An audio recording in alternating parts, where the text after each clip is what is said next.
Saludos hermanos, celebramos hoy el martes de la séptima semana de Pascua. Saltamos al capítulo 20 del libro de los Hechos de los Apóstoles, un discurso del apóstol Pablo que yo creo que no nos puede dejar indiferentes a nadie.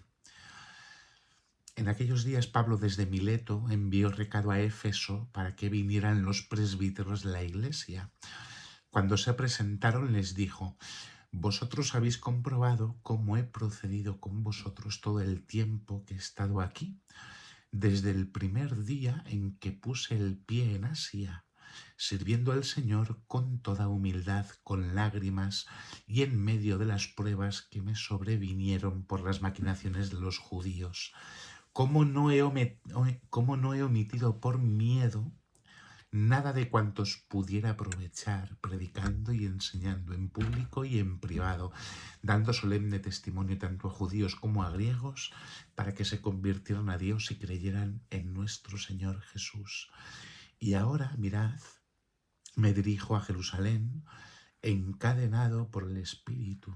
No sé lo que me pasará allí, salvo que el Espíritu Santo de ciudad en ciudad me da testimonio de que me aguardan cadenas y tribulaciones, pero a mí no me importa la vida, sino completar mi carrera y consumar el ministerio que recibí del Señor Jesús, ser testigo del Evangelio de la gracia de Dios. Y ahora mirad, sé que ninguno de vosotros, entre quienes he pasado predicando el reino, volverá a ver mi rostro. Por eso testifico en el día de hoy que estoy limpio de la sangre de todos, pues no tuve miedo de anunciaros enteramente el plan de Dios.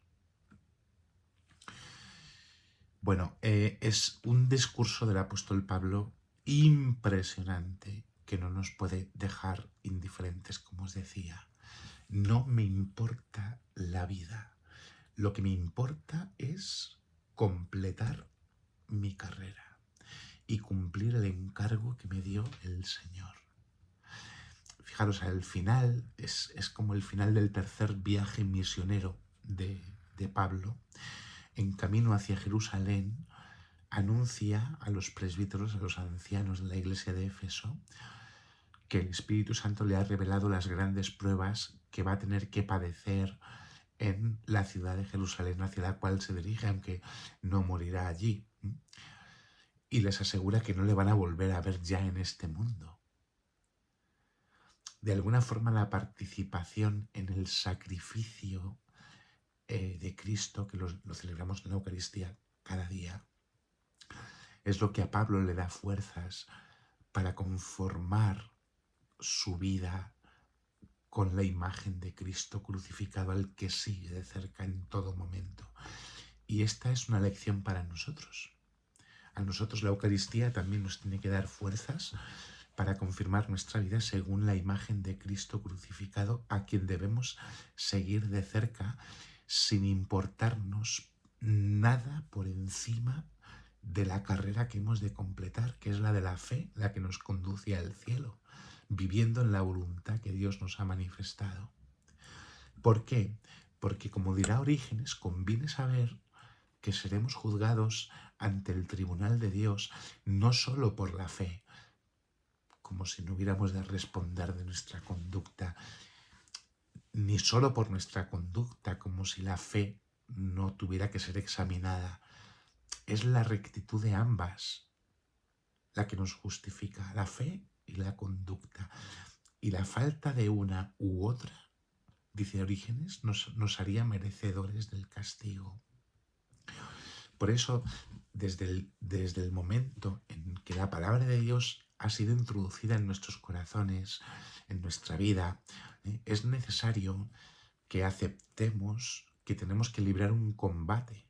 El combate del bien contra el mal, de la vida contra la muerte, de las virtudes contra los vicios.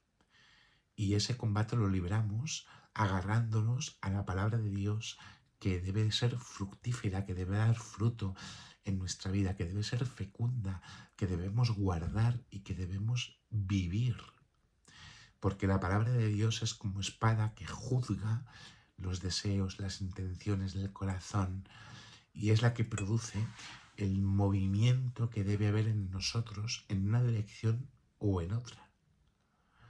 Entonces lo que nos tiene que preocupar no son los respetos humanos o ser políticamente correctos en todas las cosas, sino anunciar de una forma viva y verdadera la palabra de Dios, como dice San Pablo. No he omitido por miedo nada de cuantos pudiera aprovechar predicando y enseñando en público y en privado, dando testimonio tanto a judíos como para que todos se conviertan y crean. Y a veces por miedos humanos o por respetos humanos dejamos de anunciar, de vivir en la palabra de Dios. ¿Cómo estamos viviendo esto? ¿De verdad lo que nos importa es completar la carrera y consumar el ministerio que hemos recibido del Señor? Pidamos al Señor el coraje y la valentía de corazón para vivir la palabra de Dios. Que Dios os bendiga en el nombre del Padre, del Hijo y del Espíritu Santo. Amén.